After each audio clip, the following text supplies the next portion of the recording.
সোনাচূড়াতে একটি জায়গা আমাদের আছে, কেনা জায়গা 2.5 বিঘা মতো।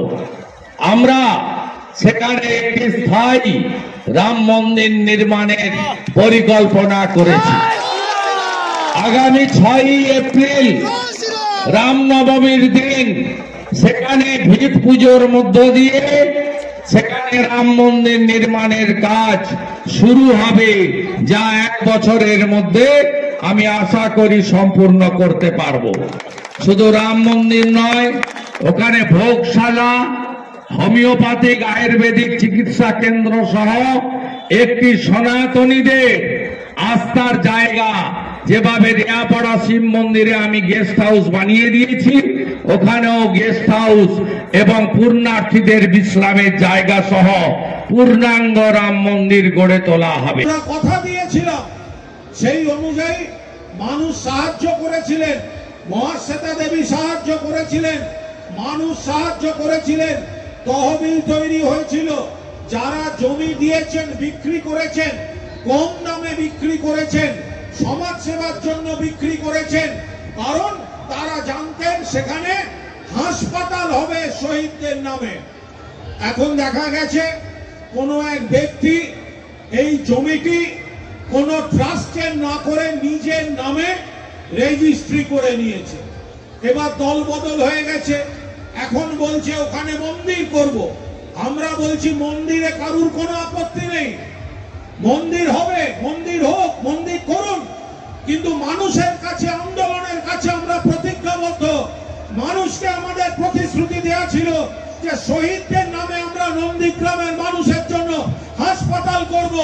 আপনারা সেই জন্য অর্থ সংগ্রহ হয়েছিল, সেই জন্য কম দামে জমি যারা দিয়েছিলেন। আজকে আপনি মন্দির করতে চাইলে করুন, কিন্তু অবশ্যই আপনাকে মানুষের দেয়া যে আস্থা, ভালোবাসা, মানুষকে আমাদের কথা দেয়া, তখন তো কেউ দল বদল করে বিজেপিতে যাননি। আছে একটা 2.5 বিঘা জায়গা আছে সোনাচূড়া, ওই জায়গায় আমরা স্থায়ী রাম মন্দির নির্মাণ করব এবং 6 এপ্রিল রামনবমীর দিন ভিত্তিপ্রস্তর স্থাপন। দেখো, কুণালবাবু যে কথাগুলো বলছে তিনি ওই সময়কার ঘটনা জানেন না। এখানে যারা তৃণমূল কংগ্রেস আছে তাদের কাছ থেকে শুনে হয়তো কথাগুলো বলছেন।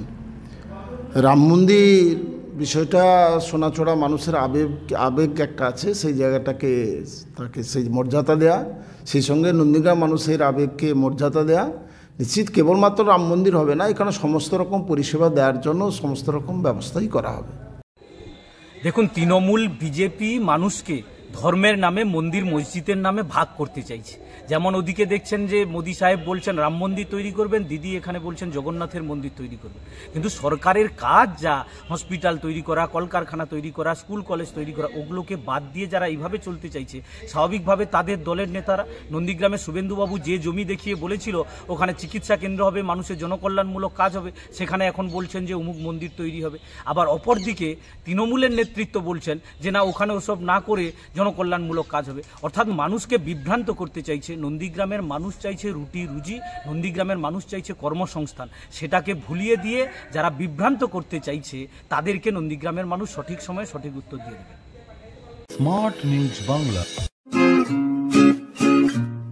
Smart news Bangla.